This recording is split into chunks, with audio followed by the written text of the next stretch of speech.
All right, a lot of weather happening, including excessive heat warnings issued for our area, and also, of course, an active tropics picture, including our new tropical depression in the southwestern Gulf of Mexico. So this is in the Bay of Campeche. Tropical Depression 3 could briefly become a tropical storm, but it's very close to moving inland into Mexico off to the west. So this will not be a long-term kind of thing. Might briefly become a tropical storm, maybe Chris, and then move into Mexico tonight and early tomorrow. We also have Beryl, of course, which has massively strengthened today to a Category 4. Just yesterday, it became a hurricane, a Category 1, and now today, a major hurricane, Category 4 status, and winds steady through the afternoon at about 130 miles per hour or so. It is moving quickly still, and you can see that very classic structure. Places like Grenada, Barbados, this southern part of the Windward Islands are going to be looking for big impacts, including surge, rain, and of course, very high winds tonight and into tomorrow.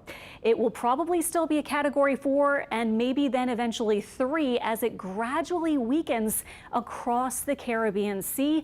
And then by the time it reaches the Western Caribbean and Yucatan, it might be a Category 2. So all of this intensity forecast and even the path, of course, a bit tentative, the more so farther out in time you go.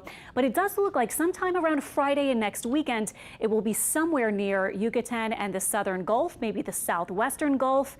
And it doesn't appear right now like it will take that turn to the north, although let me show you a few of our models and different things just to get a better picture of what plays or what factors will be in play. First of all, it may weaken due to this increased wind shear that you can see here across the Caribbean. Models in pretty good consensus taking it out to the west-northwest. And then interestingly, they do have it making it to the southwestern Gulf and maybe taking a quick turn off to the northwest, somewhere into northern Mexico or maybe even southern Texas. Now, I want to point out this is next weekend's placement that we're talking about, so this could easily change a little bit, but this is the thinking right now, at least somewhere into that western part of the Gulf of Mexico, and that would be because we still have a big high potentially that might be along the Gulf Coast and the eastern part especially of the Gulf Coast. Quick check on Beryl with some of the things. It's the strongest June hurricane on record, earliest Category 4 in the Atlantic Basin. And just since last night, winds jumped by 45 miles per hour, 85 miles per hour to now 130. And there is another system out behind. This one potentially could get the name. If this one doesn't get Chris, then this one would get Chris. And the name after that is Debbie. So we will see if we have two systems out in the Atlantic crossing into the Caribbean Sea as we move through this week. So we have a lot of time to watch both of these. This takes us all the way to Thursday, several days out. Now, this would be on the 4th of July, possibly the two systems out here. Just to give you a look at one model showing it what might happen.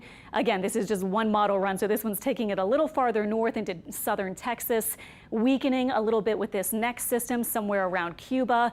So we will see, but this big high is going to be a big player for the Gulf Coast in determining eventually where this system may end up. If it sneaks a little off to the east, that may be what allows Beryl to maybe curve a little bit more to the northwest. So we will see, but at this point into next weekend, it still could be very much over a big chunk of the southeastern U.S. or into the Gulf Coast, the northern and central part of the Gulf Coast. So, of course, we'll continue to track it. For now, the Lesser Antilles certainly looking for impacts, but we have no short-term impacts for the Gulf Coast.